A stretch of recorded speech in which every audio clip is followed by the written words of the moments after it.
What's happening, guys? I'm Dan. Welcome back to another episode of Pour Michigan Reviews, guys. We're dealing with an absolute beast today from Three Floyds, one of our favorite breweries in the entire country.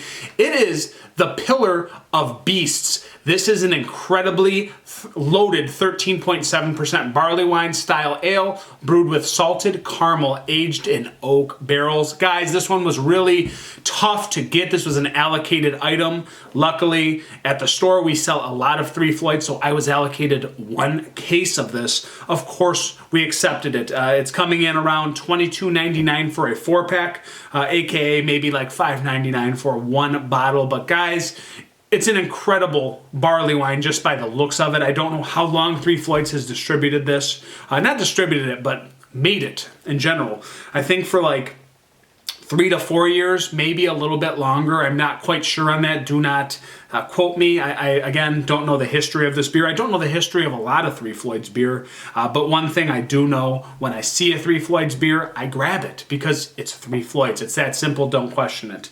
So yeah, salted caramel barley wine aged 12 months in bourbon barrels with vanilla beans and cocoa nibs. Taste the scrumptiousness. I'm really excited, guys. On the side of the bottle, it doesn't even give you an exact date. It just says bottled 2022.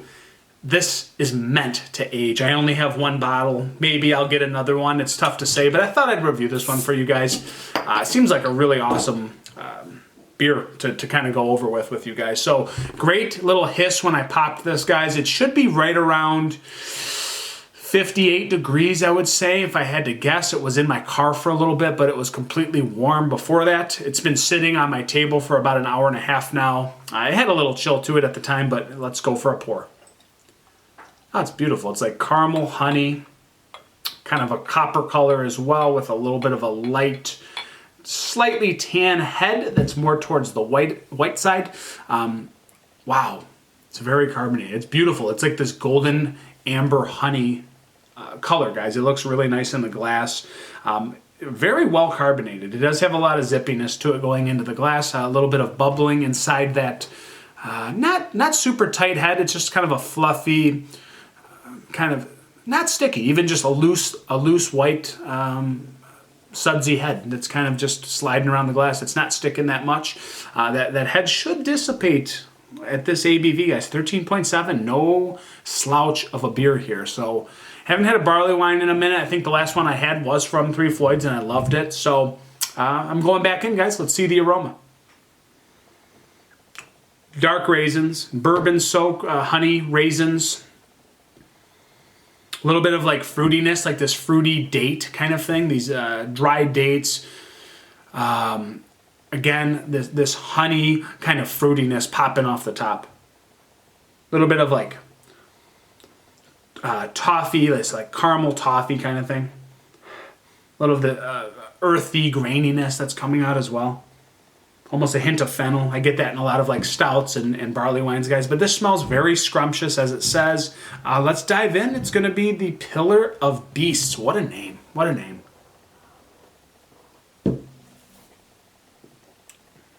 Wow. Has a little zip to it. Like the carbonation is there. It is very carbonated, and you can feel this like zippy acidicness a little bit in the mouthfeel. But the balance is on point, man. Like Three Floyds, what is going on? Sickening the balance from start to finish on this beer. It goes down like a 9.5% beer. I mean, the warming definitely is there in the chest, but nothing unimaginable at all. Like it drinks incredibly well and extremely well balanced. Again, wow. It's got like this subtle fruitiness from, again, like dates and raisins.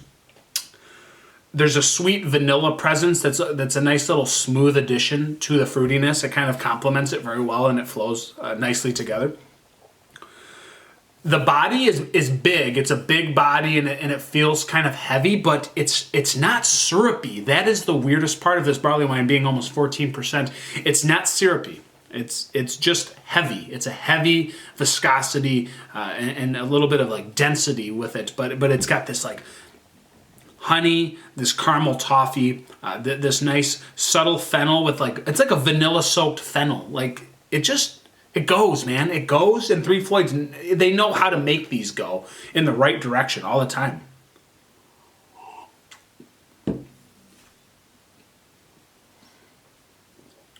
Soft molasses, more earthy grain. Not grain, but earthy kind of fennel. I keep going back to fennel. There is, again, vanilla wrapped fennel, but it's subtle.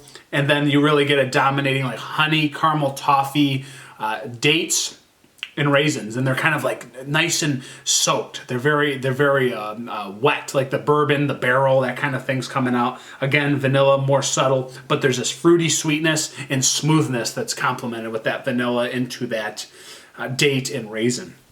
It just flows. And the back end is not that syrupy. It's not that sweet. This just goes, guys, and that's the moral of the story. Extremely enjoyable. Might warm up a bit, might get a little bit boozier, but the drinkability for 13.7 is sickening. Truly remarkable. So, as for rating, this is one hell of a beer. It's fantastic, guys. I'm going to go 4.53 out of 5. It just doesn't make sense. The brewing technique here and the truth that lies under a barley wine, this is executing very nicely, and it's just nice. It's just nice the way that this goes down, and you can put it down relatively easy, guys. It works for me. Yeah, this has been Pillar of Beast. If you can get it, guys, get your hands on some. It's an allocated item. If you get it, give it a shot, man. It's not a bad beer, especially with this kind of drinkability. You're not going to get more bang for your buck, guys. I'm Dan. I'm over and out. Thank you for joining me. I will catch you on the next review. Cheers!